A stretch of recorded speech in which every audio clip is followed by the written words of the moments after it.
All right. Hello and welcome to the Off by One security stream. So this week it will just be myself, as promised, as announced earlier. I am in Los Angeles right now at a hotel. So hopefully the Wi-Fi will hold up here. I'm going to probably take my cam off once I get started on the actual demonstration part. So what I did was I put a poll up maybe earlier in the week, I think maybe Monday, I can't remember exactly. And I put a few options around what would you like to see a stream on if it's just me? And I've got some guests lined up. I'm going to have Corey on, who wrote the Hacking API book, and some other folks coming up soon. So with this one, it's just myself. And for the options, I put up reversing and exploit mitigation. I put up like some basic kind of introductory exploitation stuff as an option. I put up looking at Flirt and Flare with IDA Pro. And there was one other one, and it's not on the top of my head right now, but this is the one that won. And so we're going to walk through looking at a mitigation inside of Exploit Guard, which used to be EMIT, the Enhanced Mitigation Experience Toolkit, which went end of life a few years ago. And initially, Microsoft said that Control Flow Guard was a strong enough mitigation that we didn't need the other mitigations that are inside EMIT, which a lot of people disagreed with, including myself. So thankfully, they allowed EMIT to live on through Windows Defender Exploit Guard, but that's only on Windows 10 and Windows 11. It's a user mode suite of mitigations that are pretty much all disabled by default. So what I want to do is walk through a couple slides or a few slides that I put together, and I want to kind of set up the scenario and what are we looking at and why? Because with the mitigations, you have some interesting things to consider. There are mitigations that are tried and true and have been around for a very long time and are mature. Examples of that would be data execution prevention. That came out with Windows XP Service Pack 2.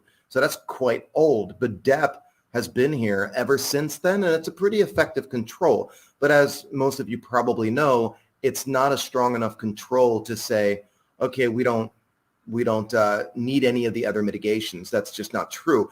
You do need the other mitigations, and you want to be in an area where you're using multiple mitigations, focusing on different things, and there's a whole lot to say about that.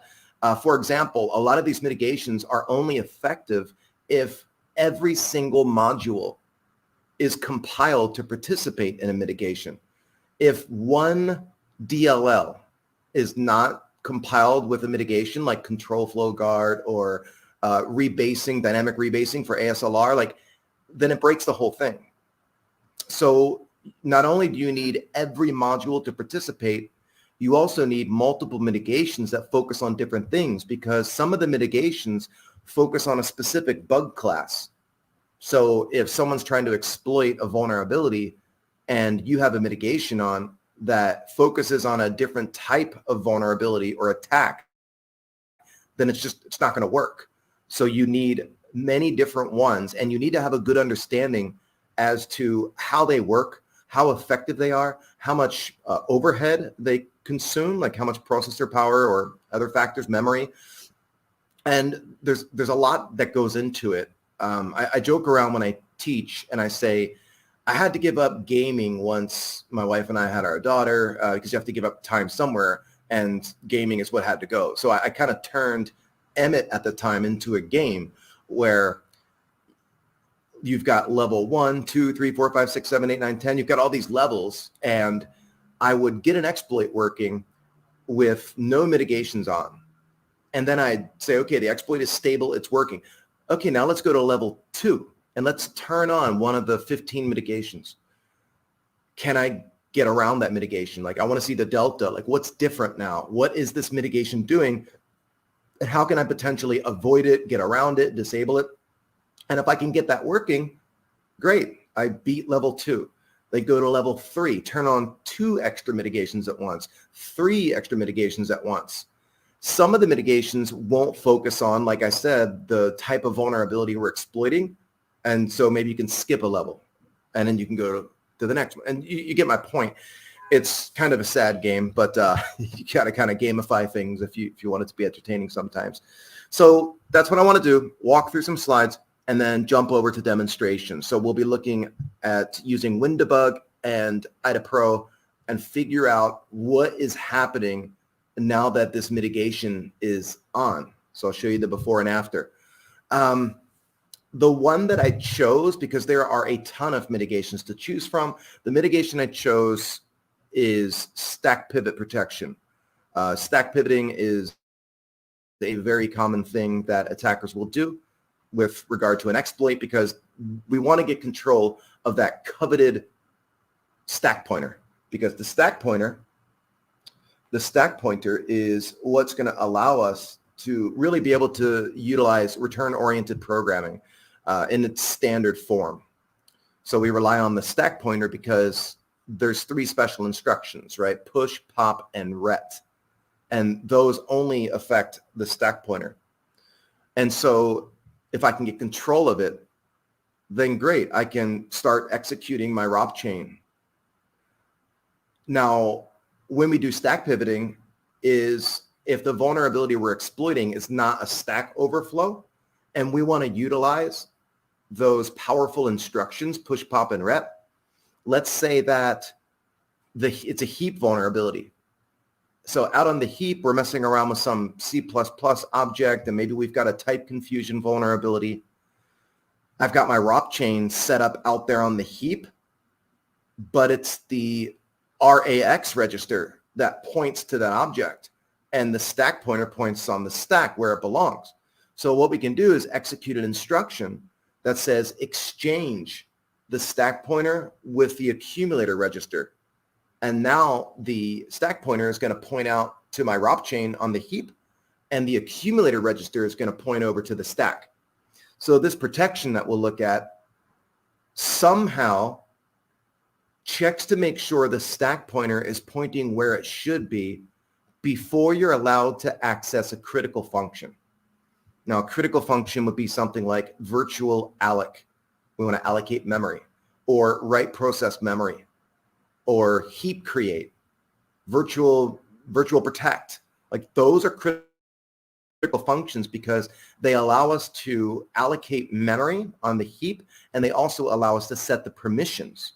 So we could do things like make a page executable that shouldn't be executable. And that's going to allow us to, of course, get around data execution prevention. So we want to know, how does this protection validate that the stack pointer points where it should? Hey, Amran, how are you? Hello from Berlin. Glad to see someone's out there. Like, this is, so when I have a guest on, I've got a weird setup right now. Like I said, I'm not home, and I'm in Southern California. And so I've got like my old computer that I always bring around with me due to like the different driver things that I need to run.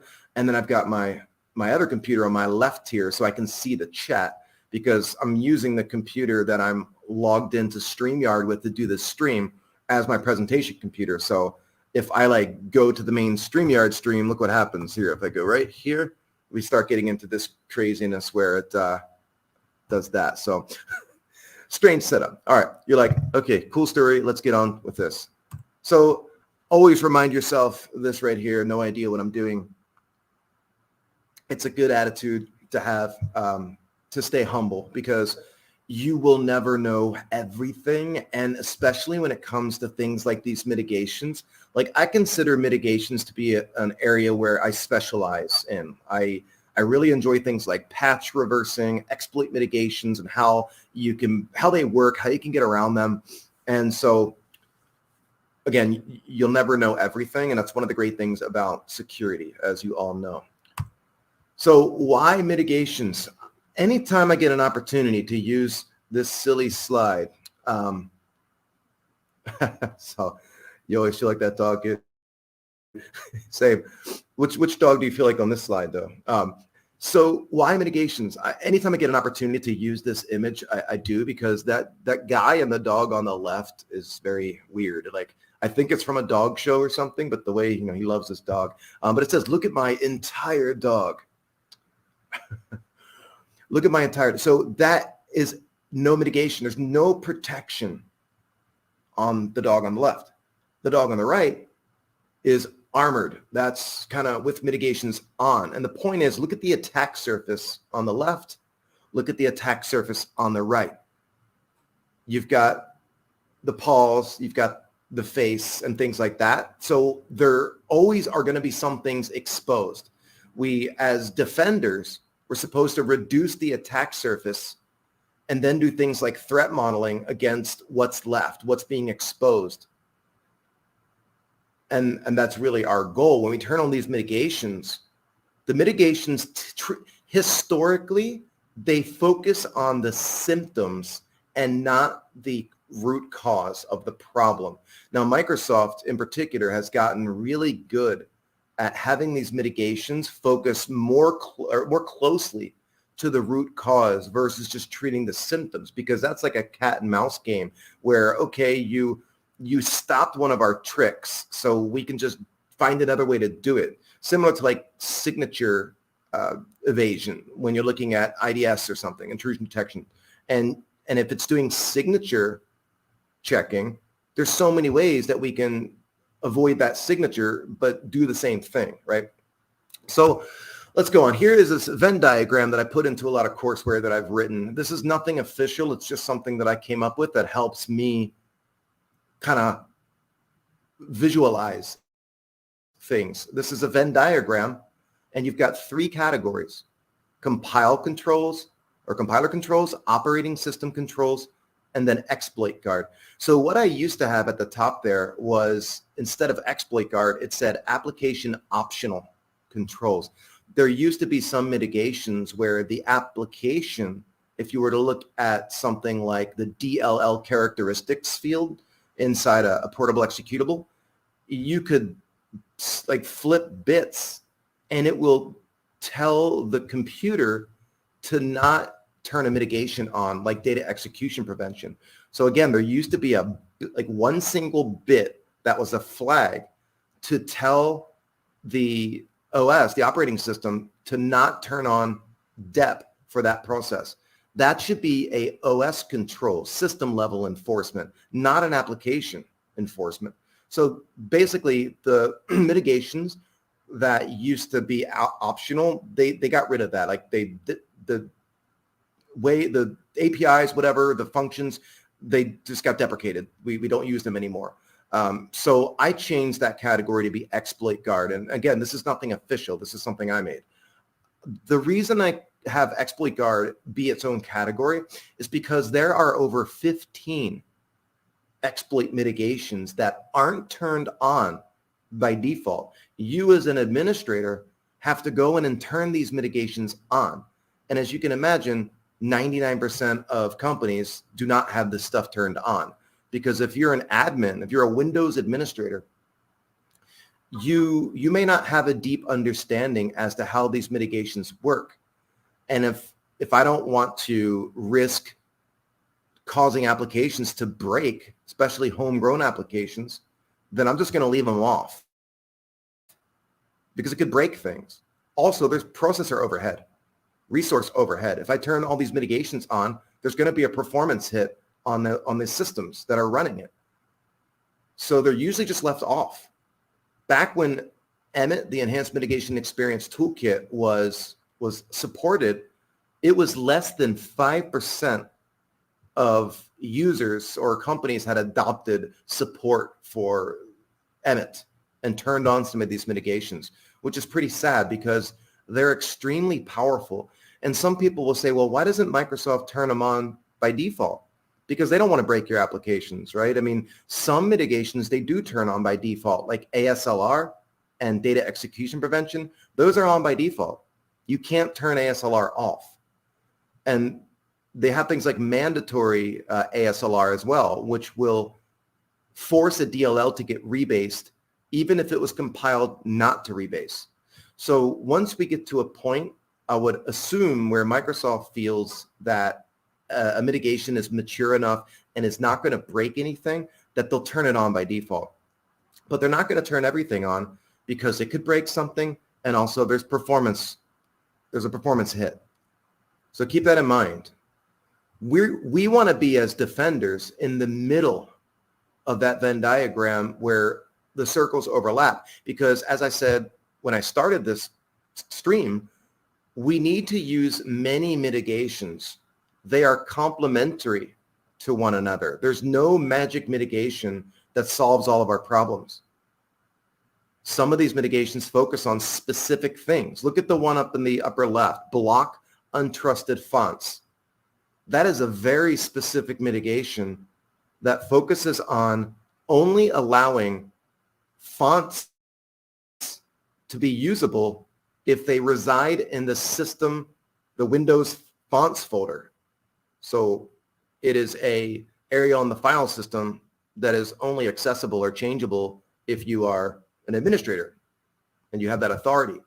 So only allow fonts to load that are in a safe area. That is going to break attacks. Like think about Dooku. Remember Stuxnet and Dooku? I think it was Dooku was a font-based vulnerability. And font code is complex. It's very complex. So when you're looking at Bezier curves and the striking and all that, like it is complex code that runs in ring 0. So what they did was sent out a malicious Word document as a dropper, and it came with a malicious font. And it allowed for a vulnerability to be exploited.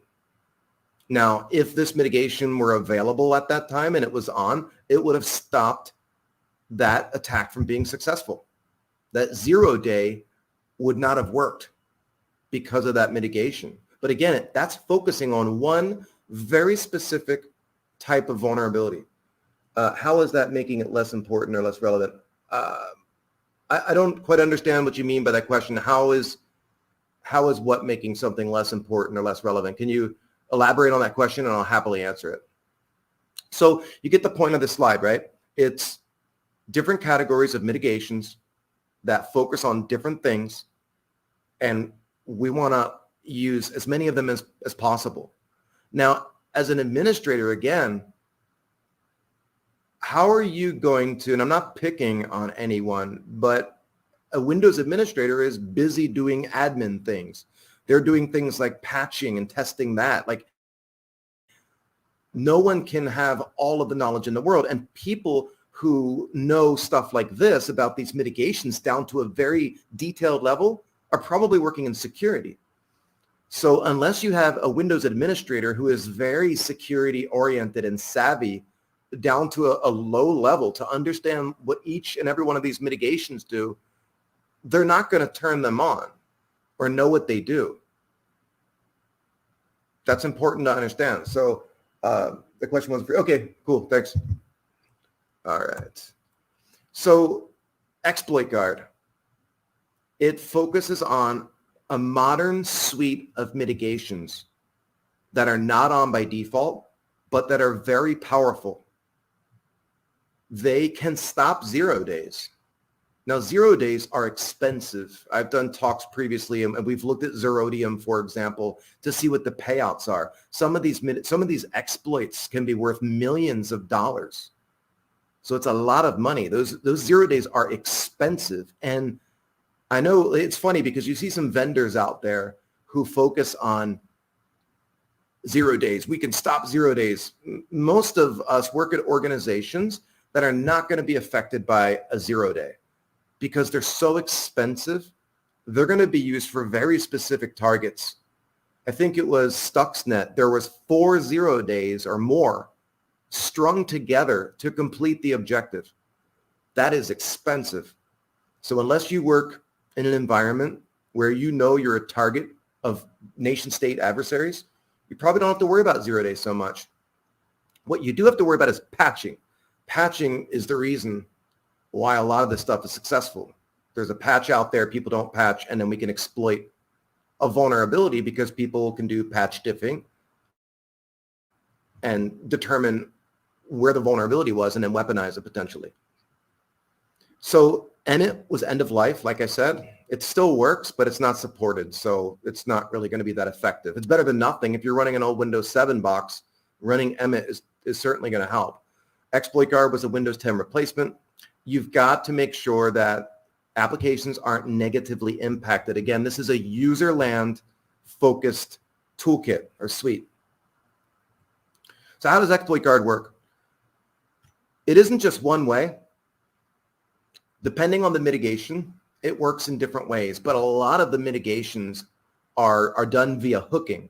So basically, when a function call that is critical, like virtual alloc, as you see at the example on the bottom of this slide, that's a critical function because it allows you to allocate and change permissions in memory, essentially allowing you to get around data execution prevention and other things. So what it does is it hooks those function calls that are deemed critical. And I'll show you this in the debugger, and we'll look at it in IDA coming up shortly. So normally when virtual alloc gets called, you just go through kernel base.dll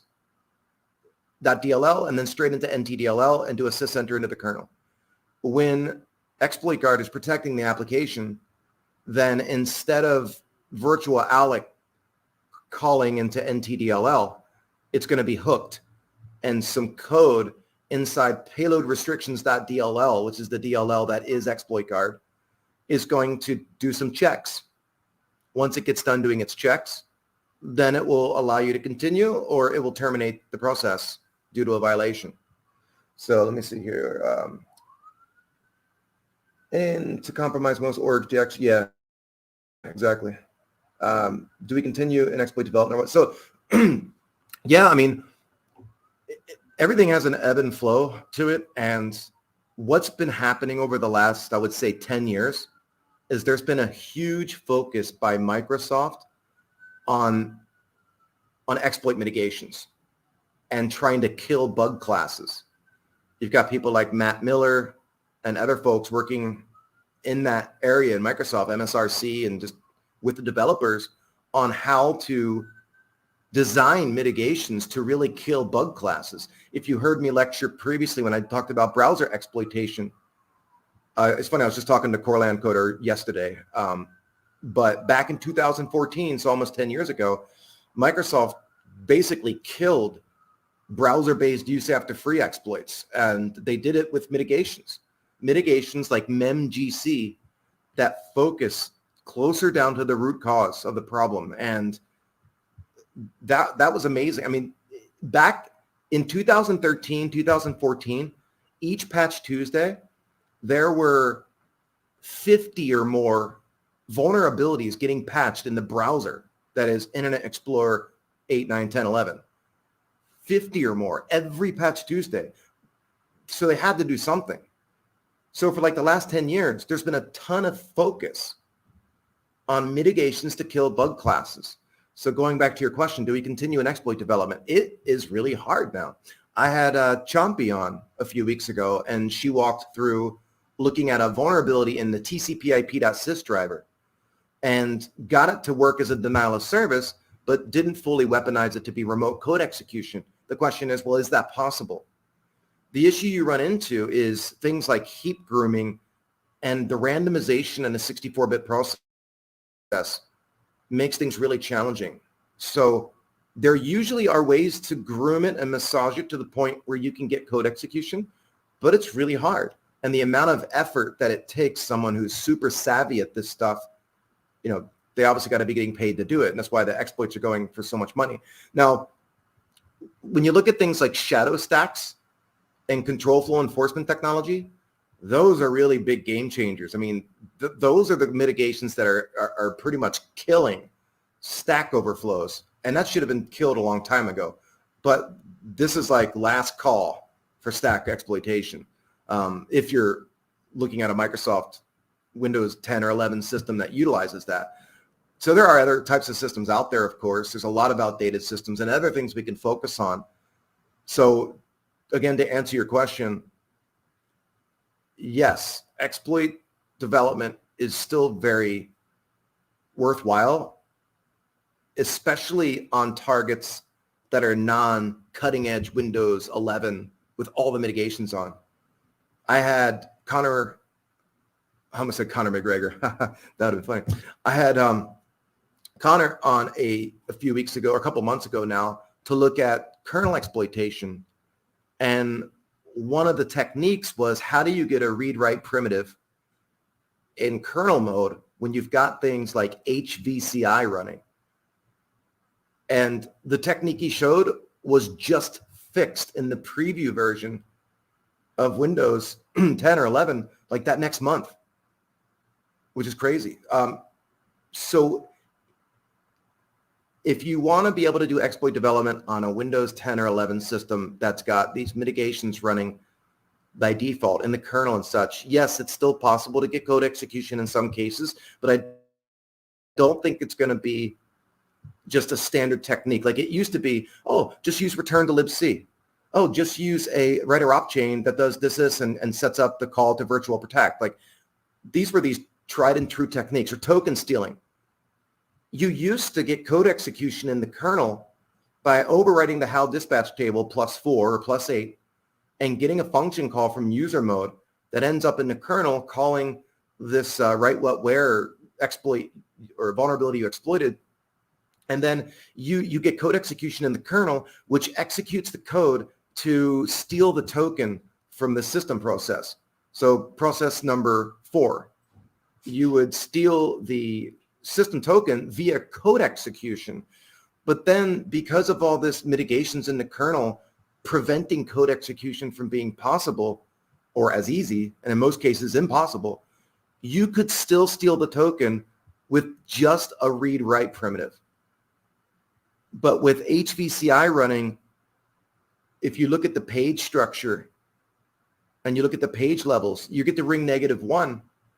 Even if you're at system and ring 0 and you change the permissions in the page structure to be able to do something, you still can't do it because ring -1 says you can't. So it's really hard. So do we still do it? Absolutely. I just think it's going to be more one-off. And by that, I mean, it's not going to be some standard technique. You just follow these rules and it just works. Oh, like token stealing, you do this. But yes, I think the bigger challenge is, how do people get ramped up to the point where you know all this? And it's the same thing with iOS exploitation. You have to really want to get here to this point to be able to look for exploitation opportunities. So enough on that. That's a tangent. Let me move on here. Back to the point here. Exploit guard. A lot of the mitigations work by hooking, and that's what I'll show you hopefully as we go through this demonstration coming up. So many mitigations. Did I miss a question here? Yeah, logic bugs, absolutely. I mean, if you look at a lot, who was that sandbox escaper focusing on a ton of privilege escalation logic bugs. There's a ton of logic bugs out there. I know some people are going back towards focusing on code execution opportunities via web application vulnerabilities, because that's like a hot area again, an API testing and all that. And as the attackers move around and focus on different things, the mitigations start targeting those things. So I think we're at a point now where Microsoft especially has done such a good job with these mitigations that they can relax a little bit and kind of say, okay, I don't have to focus so much on binary exploitation because the default mitigations are stopping the majority of the zero-day attacks, for preventing them from working. If someone really wants to get in and they know what they're doing, sometimes you'll be able to groom things and figure out how to get code execution, but those exploits are worth a lot of money, as I was saying.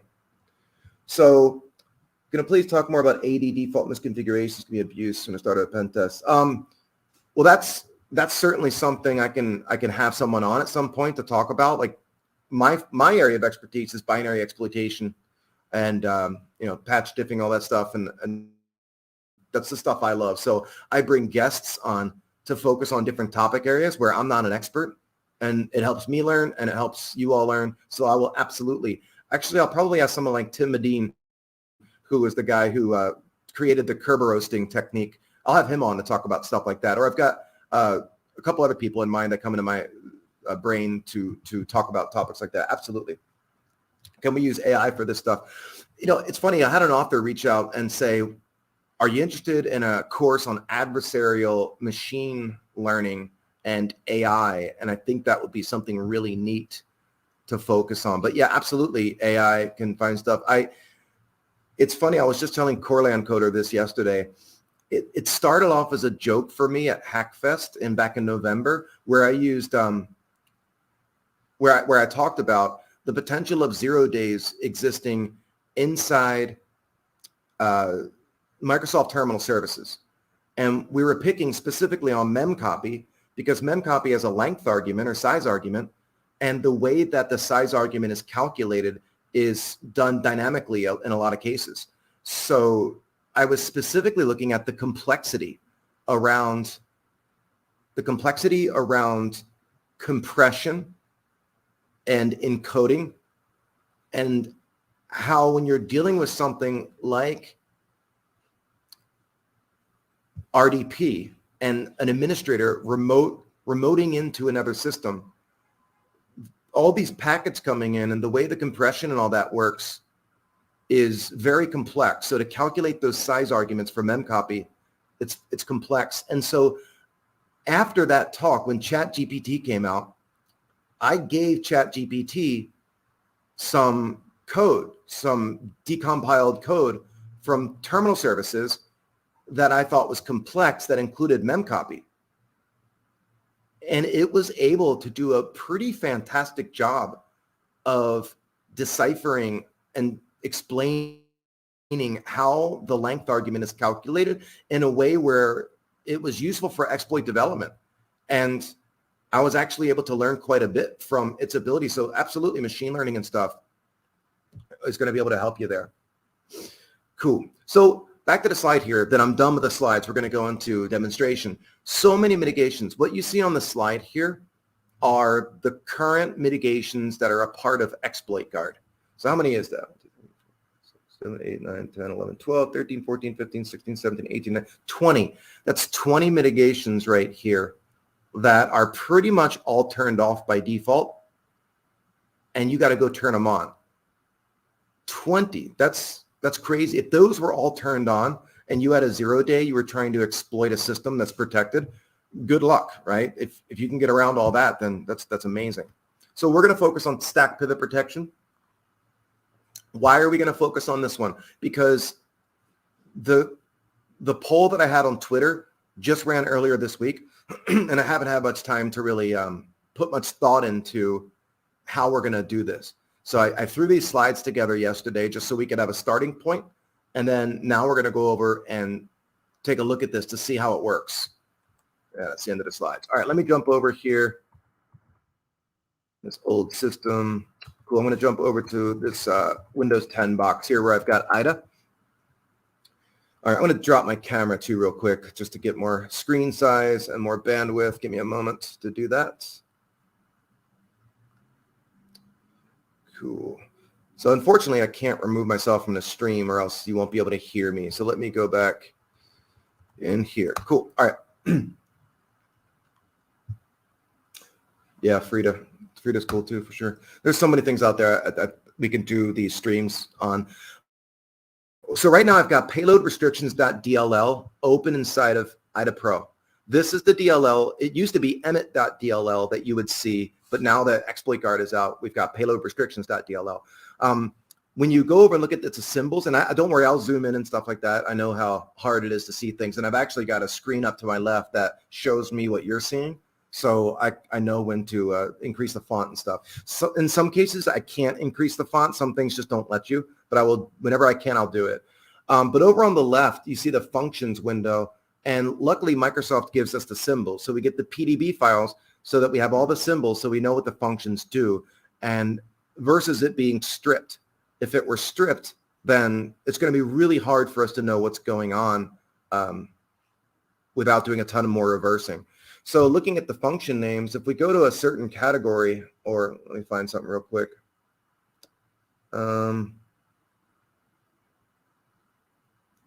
Just give me a moment. Oh, here we go.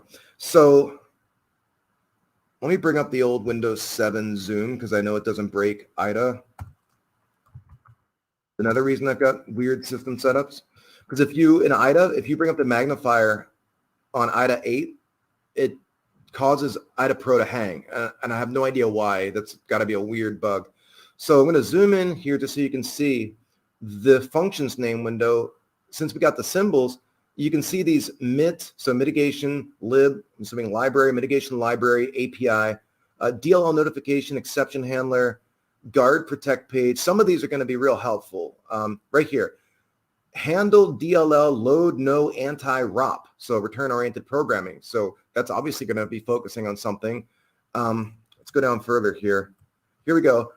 MIT-lib initialize import address filtering shadow. So that's a specific mitigation. If we were to look back out at the, slide here, one of them should be that, like import address filtering right there at the top, export address table filtering, arbitrary code guard. Like some of those, when you look at these names, you can see what they probably correspond to. Let's see, notify DLL called. Here's export address filtering plus. So that's a specific mitigation. If we were to look at the code in this function, we would see that it's going to be doing something like preventing certain things from being able to access the export address table of critical DLLs. Critical DLLs are kernel 32, kernel base, NTDLL, those guys.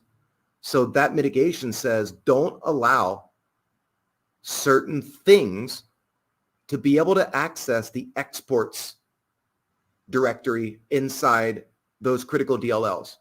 Why?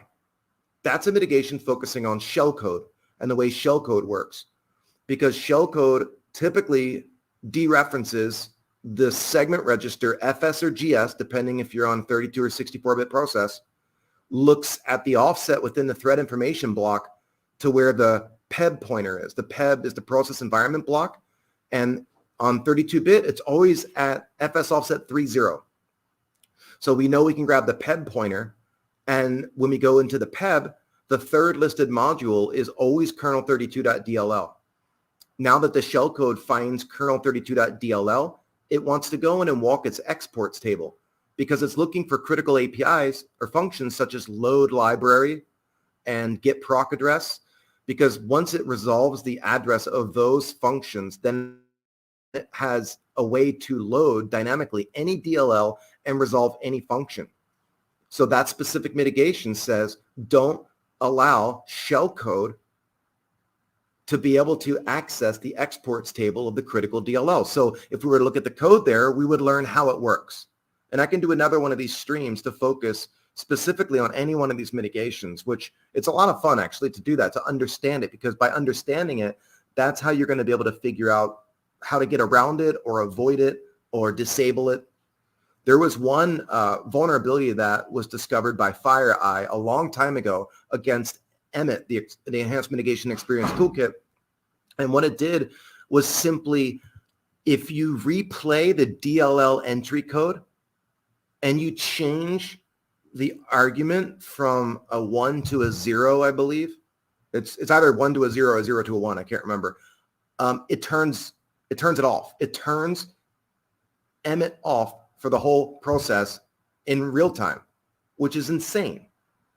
So they fixed that one, of course. But like if there was a new vulnerability discovered that affected Emmet, then that would not get patched anymore. So consider Emmet to be done. Okay, so we're specifically going to look at stack pivot protection. So we can go in here and see if we see anything like there, report ROP violation, query mitigations, report address filter violation. So these names are super helpful. Here we go. Mitigation library, return-oriented programming, check, stack pivot. This is the one that we want to understand. So I'm going to debug a process, and we're going to figure this out. So let me zoom out. All right. First thing I want to do is debug Windows Media Player without exploit guard running against it. So that's the first thing I want to do. And we should see that there is no payload restrictions.dll loaded into the process. That's what I'm hoping to see. So let's bring up Windows Media Player. So File, open Windows Media Player. All right, so we're at the entry point inside of Windows Media Player, and I'm just going to let it run.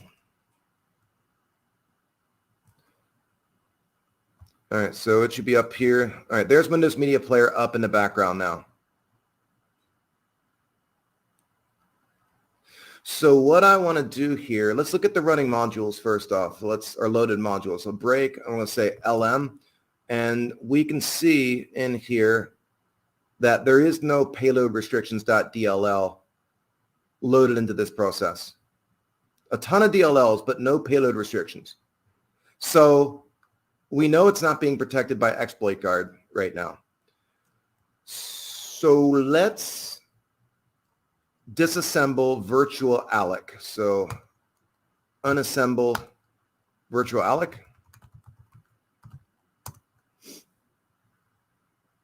Can't resolve it, so let's so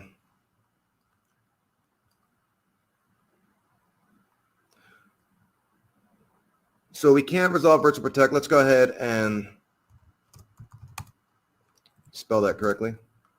Let's see if we get it now. Can't resolve it. So it should be inside of kernel base.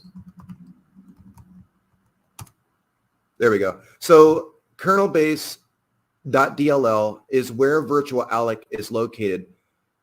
Now let's go down a little further here. Right here, you can see that virtual alloc calls NT allocate virtual memory. So this is ntdll.dll. It's an imports dependency. So this library, yeah, season claims. I'll check that out shortly here. I'm going to specifically look at the header field so we can see what offset the imports table's at, so we can take a look. But right here, though, inside of kernel base, we see the call to NT allocate virtual memory. And this is a funny thing, too, because as a developer, when you're writing a Windows application, you're supposed to go in the correct order. Like, you're supposed to call the function from where MSDN tells you to do it. But in turn here, you can see if we call virtual alloc from kernel base, that it's just going to simply go and call ntdll nt allocate virtual memory, because that's going to be your way into the kernel.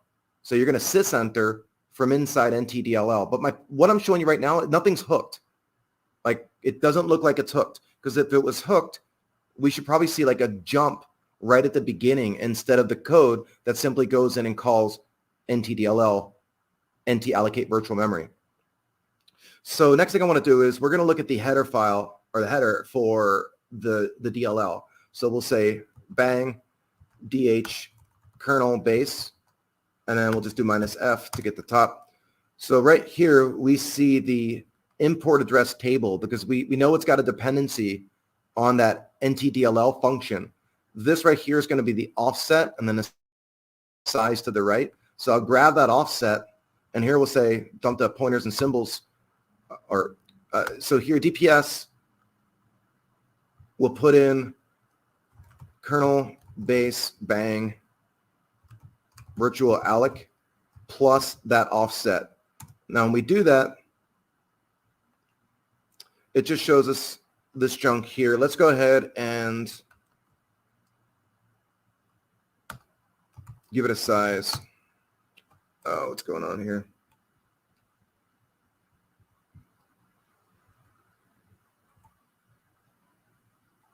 Oh, I didn't want to do virtual alloc. What am I doing here? I am not thinking. Thanks, nobody, for calling me out on that one. There's what I wanted to do, not an offset from where the function is. I wanted to do the offset from the load. So here we're inside the imports table, and we can see all the dependencies. So if we go up a little bit here, what I'm looking for is this guy here. NT allocate virtual memory is what that dependency was, remember? That we saw when we disassembled virtual alloc. So this address right there, if we take a look at it, we see what's stored at that location. So if we say, let's do an unassemble that address. Let's treat it as a pointer though. And here we can see NT allocate virtual memory. So you can see that what's in the imports table for kernel base is the address of NT allocate virtual memory. So if we wanted to hook this, we can do it a couple ways. We could hook that imports table address that I just showed you. So again, if you got lost by that at all, what I just did was we look at the imports table of kernel base, and I scrolled up a little bit to find the entry for allocate virtual memory. So at this address here should be the pointer to NT allocate virtual memory, right? And what we did was said, take this address and then treat it as a pointer. So grab that. We said unassemble that address, but we wrapped it pointer. And then what we get is the actual code inside NTDLL for allocate virtual memory. And what I'm saying is this address here, we could hook it by modifying this right here. So this address is the real address of NT allocate virtual memory. If exploit guard wanted to hook this, it could overwrite this with the address of something inside payload restrictions.dll. Or the other way we can hook it is by modifying the code in the beginning of virtual alloc. So again, if we say unassemble kernel base bang virtual alloc, right here, instead of it being this allocation of a buffer on the stack, we could put a jump in here and tell it to go somewhere inside payload restrictions.dll. So that's like the two ways that popped into my head as to how it could hook it. We're going to find out though. But what we see right now is that we don't see payload restrictions.dll loaded into the process, and we're going to go change that. Exploit guard would hook it in place as mitigation function before. Yeah, exactly. Season claims. So it's going to inspect things, and then it's going to allow control to continue. So let's kill this now.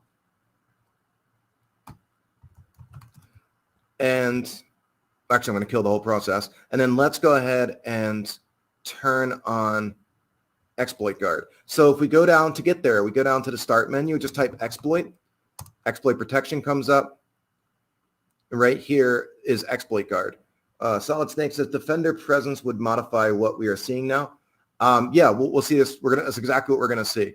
So this is exploit guard. It defaults to looking at the system settings. So you can see control flow guard is on by default. I haven't changed anything on this Windows 10 VM. Data execution prevention is on because that's a system enforcement. Remember earlier I was saying there used to be a category of mitigations called application optional. Even though the system setting says DEP is on, if a flag in DLL characteristics said, I don't want to participate in DEP, the application itself could opt out, which is ridiculous. So they deprecated that. That's gone. You can't do that anymore. So mandatory ASLR is off by default. This is one of the big pains for Microsoft because every Microsoft DLL is compiled to rebase, meaning participate in ASLR. Because ASLR by default on a Windows box randomizes the stack and the heap and things like that. And then in the kernel randomizes the drivers and stuff like that. But it doesn't randomize the libraries. That is a separate thing. You have to compile the library with dynamic base flag, and then it will participate in ASLR. It only rebases once per boot though. So if you leave a Windows box up for a year straight, the DLL load addresses are always going to be the same on that box until you reboot it, unless you're using another mitigation, which I forget what it's called. It's this one right here. Let's see. There's a mitigation. Which one is it?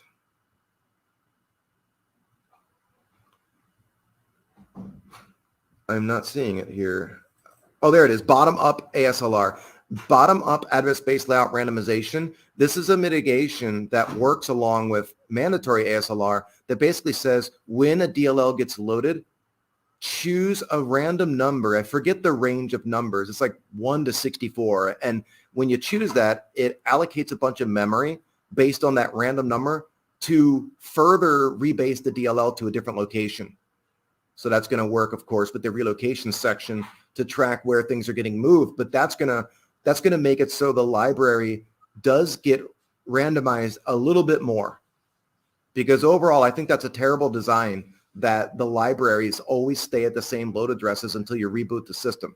So BASLR helps with that. All right, so that's enough on that. Those are the system settings. We're not going to walk through all of them. Program settings is what's more important too. These are the defaults, so I've changed nothing here. I must have done something because there's a system override. I probably clicked the setting somewhere. But by default, Emmet, if you let it do its default thing, what it would do is protect things like browsers like Chrome and Firefox and Edge. It would protect things like Adobe products by default. It would protect Microsoft Office Suite, so Word and Excel, all the critical applications where most exploits target. Those got protected by default. This is Exploit Guard. It's a bit different. What I want to do is add a program to customize. So we're going to say, go in, add program by file path, and it's in the Windows Media Player directory already because I was playing with this a little bit earlier just to make sure I had a target. So we go down to wmplayer.exe, we say open, and now it lists out the program settings. What you see on the screen now are all those mitigations that we see right here on the slide. So we're basically able to go in. You can see they're off for everything. Everything is off. Some of them have an audit-only option. This would be a good option for defenders, for Windows administrators to test things. What it does is it creates a log entry if a mitigation were to trigger. So let's say, for example, someone does a stack pivot.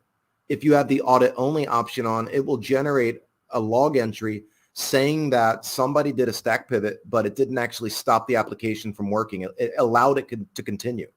So that's a good way to do an audit to check to see if you want to check, especially like a proprietary application, to see whether or not its behavior would trigger one of these mitigations. That's a good way to do it. Now, that might sound a little weird. What am I talking about? I'm talking about there are a lot of applications out there that due to the way they were written, they would trigger a mitigation and get terminated based on its normal behavior. So if it's a way that an application works that violates something that a mitigation is looking for, that would be an example of breaking a production application because it wasn't actually an exploit that triggered it. It was normal program behavior due to the way it was written. I'll give you an example of when I've seen this. I remember one time I was using Firefox and I had Emmet running. And one of these got triggered. Which one was it? Let me find it real quick. It was this one. Simulate execution was triggered when I was just using the browser for normal operation. Like there was no exploit running. And it crashed my application because simulate execution thought there was a violation. So look at the high-level description. Ensures that calls to sensitive functions return to legitimate callers. That's all it tells us. It doesn't tell us how it works. Thankfully, someone from Microsoft about a year or so ago came out with a nice definition for these mitigations and put them up on MSDN. So we actually do have more information than just a single line. But for the longest time, that's all we got from Microsoft was this. So we'd have to go and reverse it to figure out what it does. What specifically does, or one of the things it does, is it simulates execution before allowing a call to a critical function. So it basically pretends that it executed that function, and then it returns back to the caller and does some validation off the stack to make sure things look normal. It's looking for what would be indicative of a ROP chain running. Because if you think of a ROP chain, it's a series of pointers that point to code sequences that typically have a return instruction after only a few lines of code. So it's like do something, return. And then the next thing on the stack is another pointer to another sequence of code that says do something, return. Like it's pretty easy to go in and simulate the execution flow after a return from a caller to look for ROP, to look for return-oriented programming. It's pretty. So basically what was happening is Firefox was doing something that was triggering this because the way it was just written to work. So normal program behavior triggered it. That's why it's important to maybe do an audit instead of just turning things on. You don't want to do the screen test. Okay, so what we're going to do is we are going to leave stack pivot protection off for now, and then we're going to turn it on. What I want to do is set up a breakpoint on virtual alloc so we can check to see what it does. But I also want to check to see if payload restrictions.dll now gets loaded since it's protected. So it looks like it's going to make me do something because it says I can't click apply until I set a mitigation. Let me just say cancel and see if it's still there. So it is there. So no overrides, it is there. So let's see if it gets loaded. So I'm going to go back over to WinDebug and we'll say restart the process. And hopefully payload restrictions.dll is loaded right up there at the top.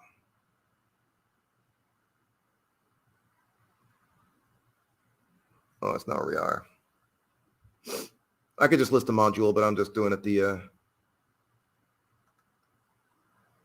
manual way. All right, so we're at the top here.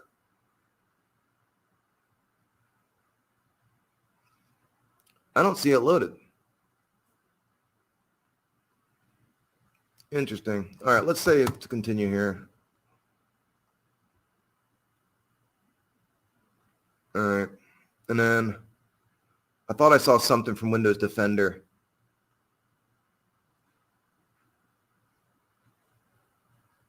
Oh, this guy here, Windows Defender Platform, mpclient.dll. That's not the one I was looking for. Yeah, I don't know. It's not going to load later. I just think there's a chance it didn't load because I didn't actually turn any mitigations on. But I did expect it to be in here. So let's then just actually turn it on. So we're going to stop debugging, terminate the process. Let's go back to Windows Defender exploit guard. I'm going to bring this up, edit it. We're going to turn on stack pivot protection and just get to it. All right, override system settings, turn it on.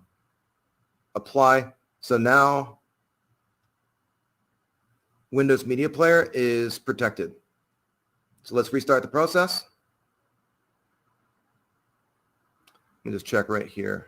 Yeah, look at that. Right away it gets loaded. So we learned something. It doesn't load payload restrictions unless you actually turn a mitigation on, even though it's listed as a protected process. So you got to turn a mitigation on. So there we see the DLL loaded right away at the beginning. That makes sense. So what I want to do now is set a breakpoint on virtual alloc, and we're going to check to see if there's a hook or not. So let's say go. Let this load. Let's go back over to Windows Media Player. All right, cool.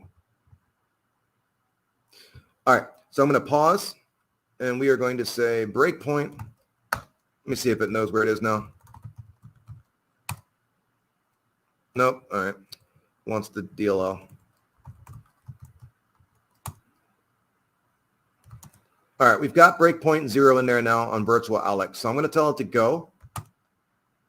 And I'm going to do something that will allocate memory, like open up a file.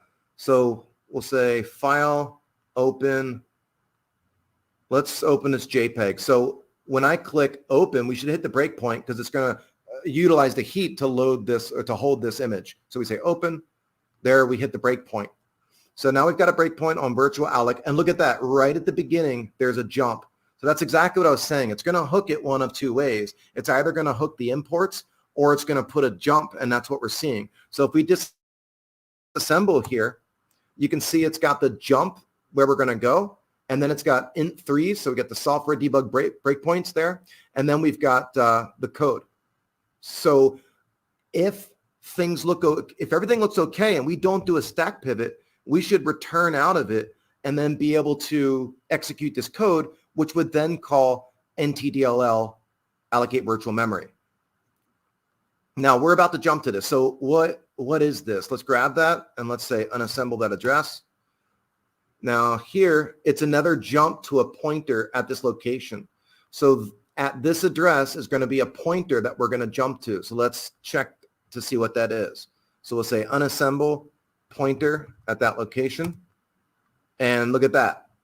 Payload restrictions, mit-lib hooks dispatcher. So the hooking is going to take us right there into this mit-lib hooks dispatcher function. And then we're going to start probably going through the checks. Now, what I want to do is learn about stack pivot protection. That's specifically the one that we want to look at in this stream. So I'm going to find that function now, and we're going to set a breakpoint. So let's go over to IDA. We're inside payload restrictions.dll, and I'm going to go to check stack pivot. So here is the check stack pivot function. mit-lib rop check stack pivot. So let's set a breakpoint. So we've got that ready to go. Go back into the debugger, breakpoint on that.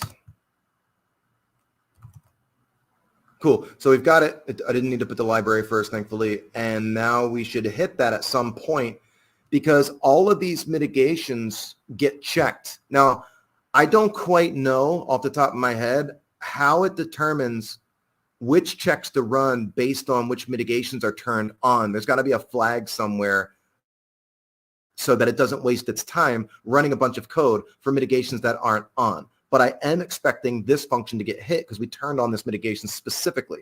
So we've got the breakpoint. I'm going to say go now. Now we could walk through and single step and set the trap flag and such and go through everything. Actually, first, let's take a look here and look at the callers. So mit-lib rop check stack pivot, if we look at the cross references, it gets called by mit-lib hooks dispatcher. So right now, mit-lib's hook dispatcher. So there it is. That's pretty quick. So the function that we're going into is going to do a call straight to this mit-lib rop check stack pivot function. So I'm going to go ahead and let this go forward. Like I said, I don't know where the flags are stored, so it knows which mitigations are on or off, but I'm assuming there's some kind of a hints chunk of memory allocated, or there's some kind of bit mapper or whatever. So let's let this continue over here. So I'm going to say go,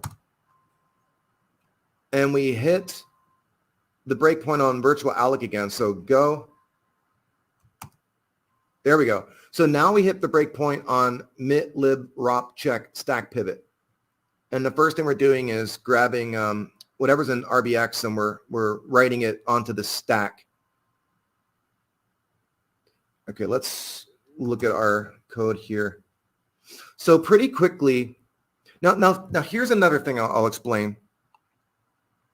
What we do is we get into a situation where if you've already got experience with exploit development, then you know what the GS segment register points to, right? So somebody tell me, what does, on a 64-bit Windows process, what does the GS segment register always point to?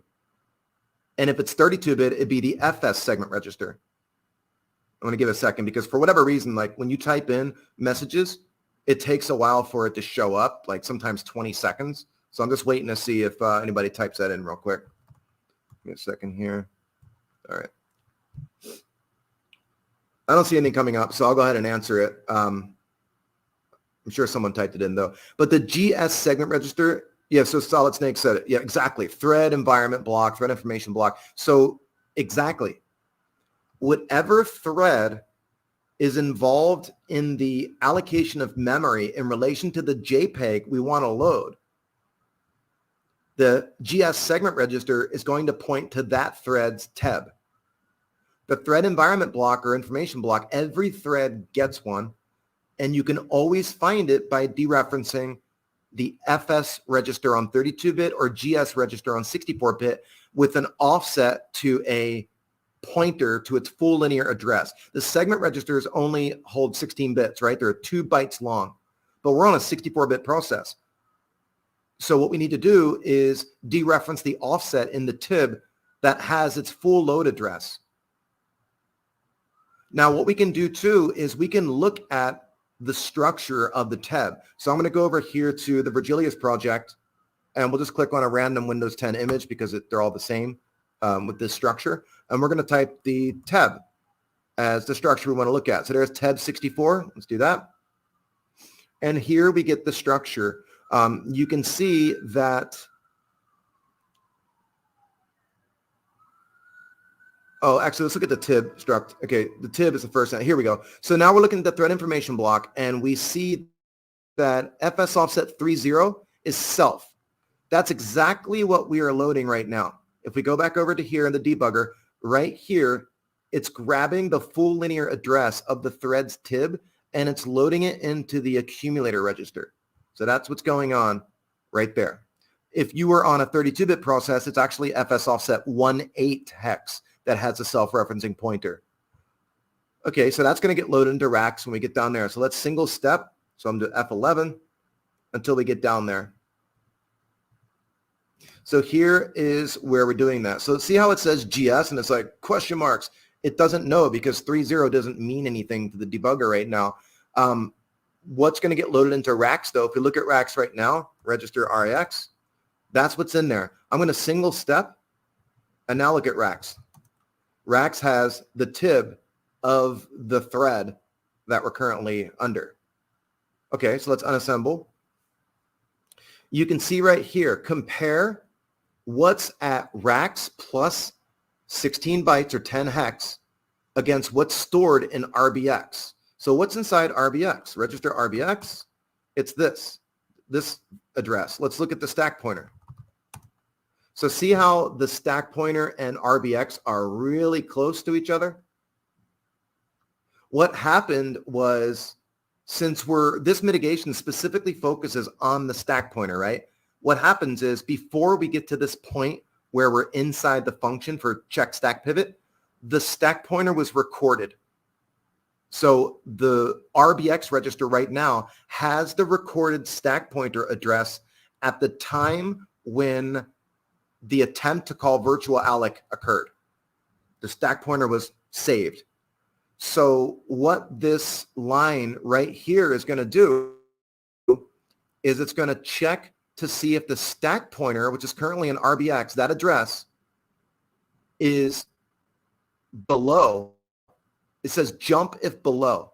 So if the address of the current stack pointer, which is recorded in RBX, is below the address stored at racks or the TIB plus offset 10, we take the jump. So let's go and look at the structure again.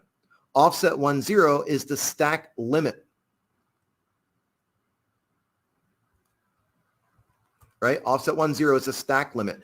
At offset 8 is the stack base address. So if we go back over here, it's saying compare the preserved stack pointer address against the stack limit. Jump if below. Well, this is hard to read, right? It's disassembly. If we go over to IDA and we look in here, we can see exactly where we are. Right there is where we're at. And then it says jump if below. So if we're below, we take this jump down to here and we skip the next block. The next block, though, says check the preserved stack pointer against racks plus 8, which is the other stack base. Stack base, stack limit. And then it says jump if below. It's validating to make sure that we're in the confines of the stack base and stack limit. So the stack pointer must be within the range as listed in the TIB. If not, we're going to go down to here and it says move this pointer from offset in the CS register into rack. So this would happen if we fail the check. So if we fail the check, we're going to go and load this pointer into racks and continue. If we don't fail the check, we're going to take this second jump down to the bottom and just ret out. We'll return out, and that shows that we weren't in violation. And if we're not in violation, great, we continue. It'll call virtual alloc, I would imagine. So at this point, we haven't modified the stack pointer so that we would be in violation. If we look at the disassembly here, it's even easier to read because the disassembler, the decompiler knows, this is a hex raised decompiler, it knows that the structure of the tib is what's being looked at. How does it know that? Because Hexraise obviously put the code in so that IDA Pro and a Hexraise decompiler knows what the structure of the tib is. How does it know that we're looking at that? Because it sees that we're referencing the GS segment register whilst under the context of a user mode process. That's how it knows that we're looking at the tib. And it knows that the offset 16 and offset 8 are the stack base and stack limits. So that's the check it's doing. You can see right there, line of code. So if we go back over here, if we go back up, we're currently about to do this comparison. So let's go back into the debugger and let's get down to that line.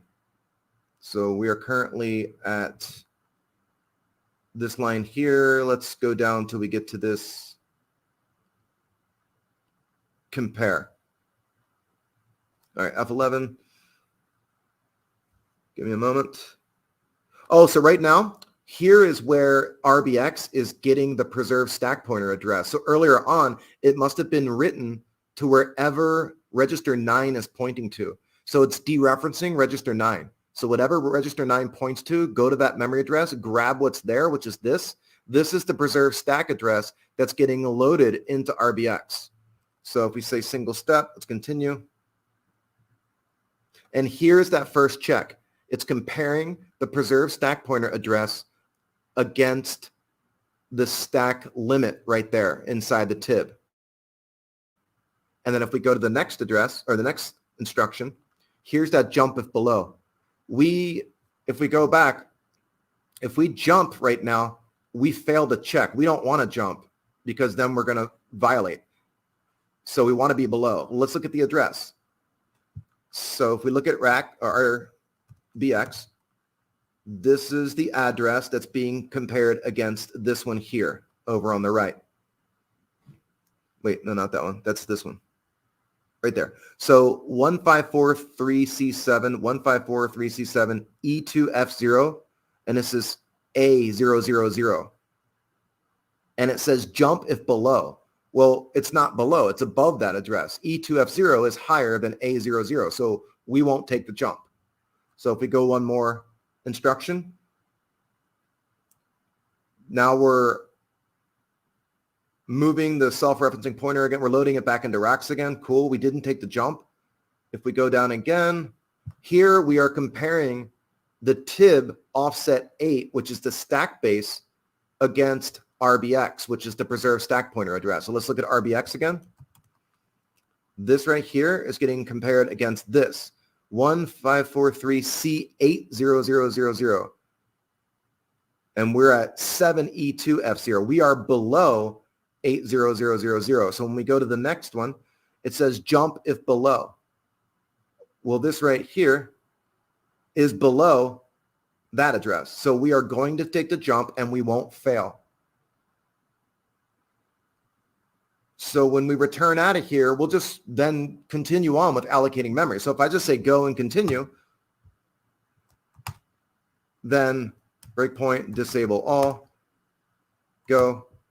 We're not in violation and everything's fine. If we go back and look at Windows Media Player, we see the JPEG up on the screen now. So we didn't do a violation. Now what we're going to do is we are going to go in the same code again. We're going to change the stack pointer address that's in RBX to violate and see what happens now. So let's go ahead and turn the breakpoints back on.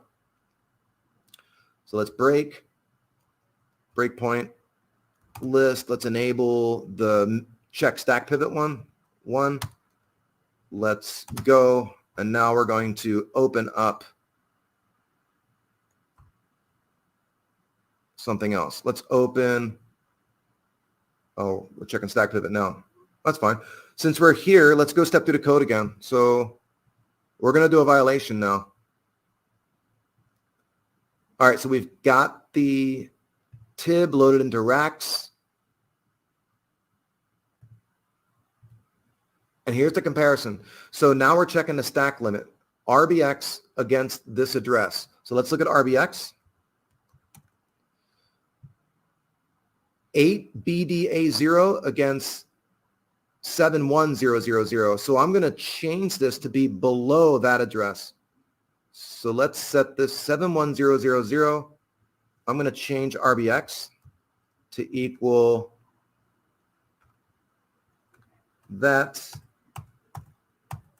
So it's 8.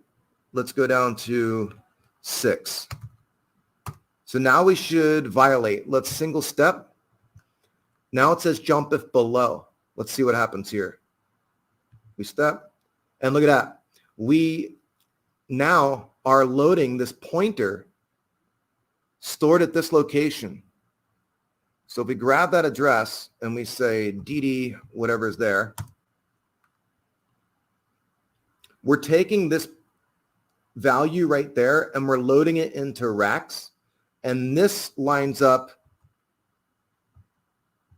with this right here. Where we are is right here in this line. We're taking this pointer, whatever it is, and we're loading it into racks. And then we're going to walk through all this code, event handle. So it's doing the stuff to like basically handle the exception. And that pointer is meaningful because then see how we're testing racks down here? So RAX has something in it. So when it does this test right here, since racks is not a 0, the 0 flag is going to not get set. And we're going to continue walking through this exception. So let's go let this continue. And if we let it continue, we should have a violation. And there we go. Security check failure or stack buffer overrun. Fast fail payload restriction violation.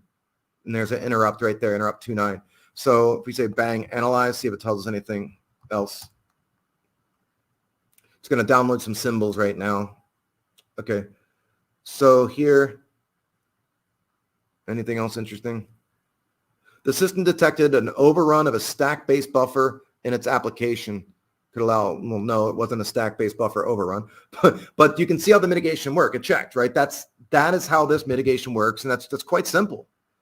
So to summarize, it basically hooks by modifying the first line of code inside the virtual alloc function in kernel-based.dll.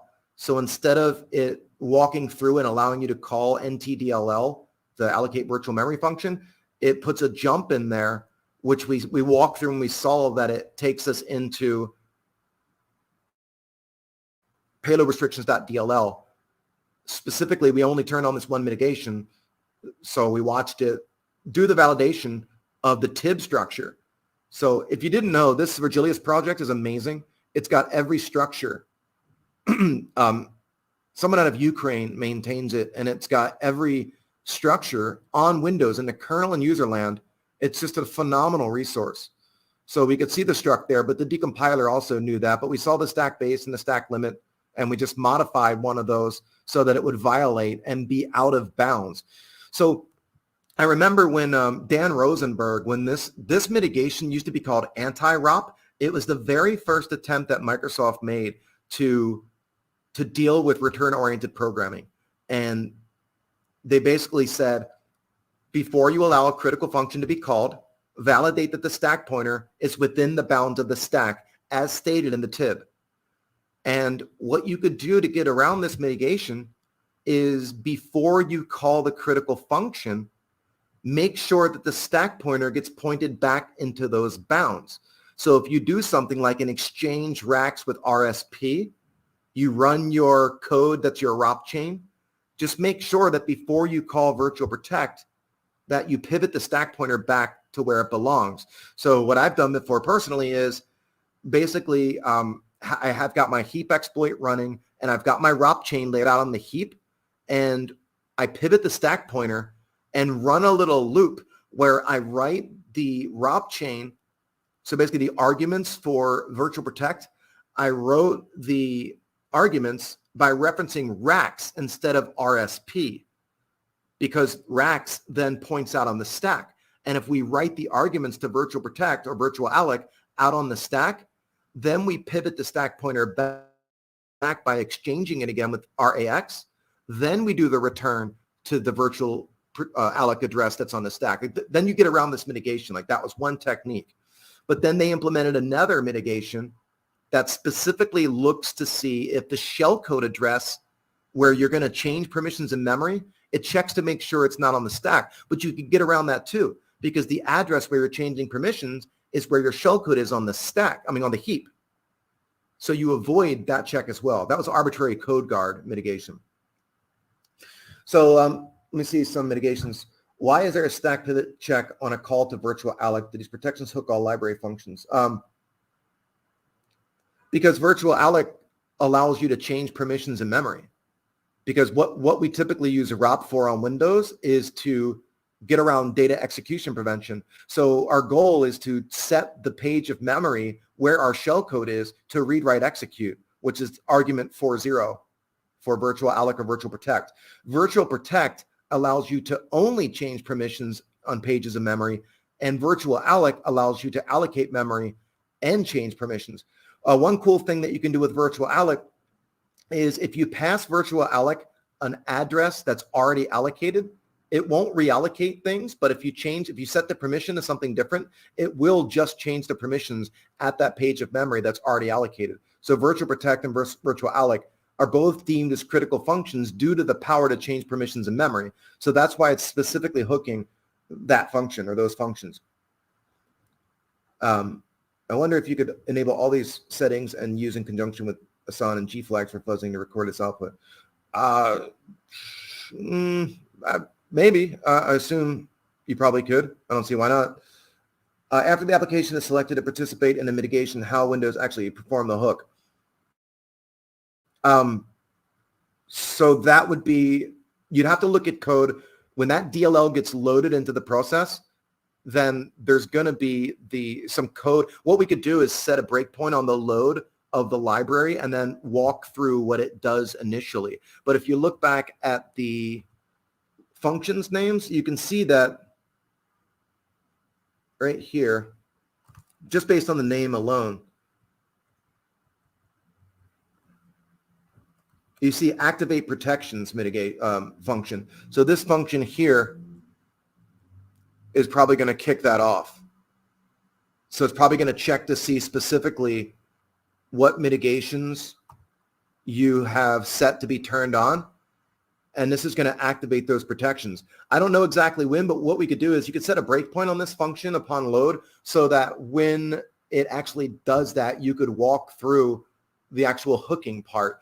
Another way we might be able to do it, I don't know when exactly it occurs, but if we set a breakpoint on access, BA, break on access, read write, to the address where virtual alloc is in kernel base, you could watch the moment in time when that hook occurs. That would be something we could do pretty easily. Doesn't it load that DLL into program and set hook in virtual alloc? Yeah. So it happens at some point in the beginning. I don't know exactly when. Like I said, we could set a breakpoint on the address of virtual alloc. I just don't know when it does it. We'd have to set the breakpoint on load and then trace it, because I'm sure it gets hooked pretty early. Let me check something real quick. Let's just try one thing. I don't want to spend too much more time on this. We've already gone almost an hour and a half, and I try to keep these streams reasonable in length. But let's go ahead and restart the process and look at the entry.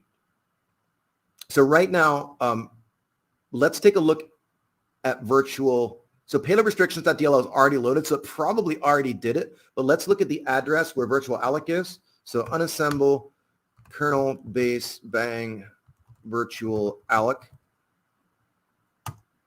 Yeah, that jump's already there, so I can't even set the breakpoint. Wonder if I can do that. Let me set a breakpoint there. So breakpoint right there, redefined BL. It's enabled right now. Let's disable the stack pivot one, and then let's restart the process and see if we hit that breakpoint. So debugger breakpoint, let's see where we're at. Let's look at the address.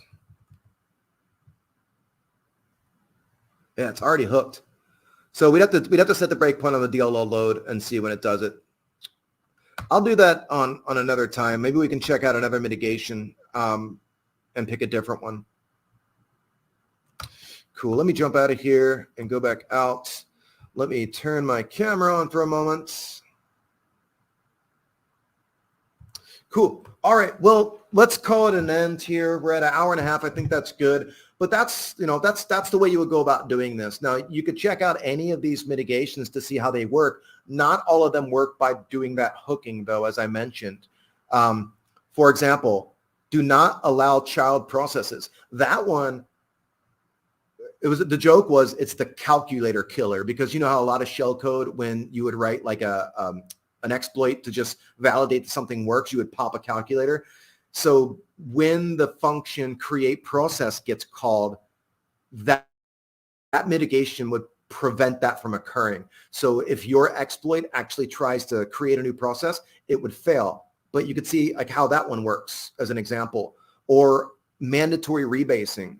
That's probably a pretty easy one. It's just going to ignore the flag. Cool. When's the next dead code track drop? Actually, we have a remix from the Crystal Method that's coming out next month. I think March 24th is when that remix drops, which will be pretty cool. But we have more coming.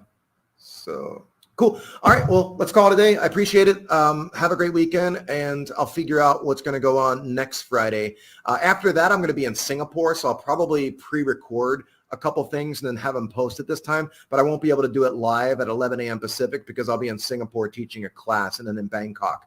So I'll be back on live with a guest shortly after that. But next Friday, I'll be here. I got to figure out what guest I'm going to have, or maybe it'll just be me again. We'll find out. But again, thanks. Have a great weekend, and hopefully you learned something, and we will see you next time. Let me go ahead and shut down this stream.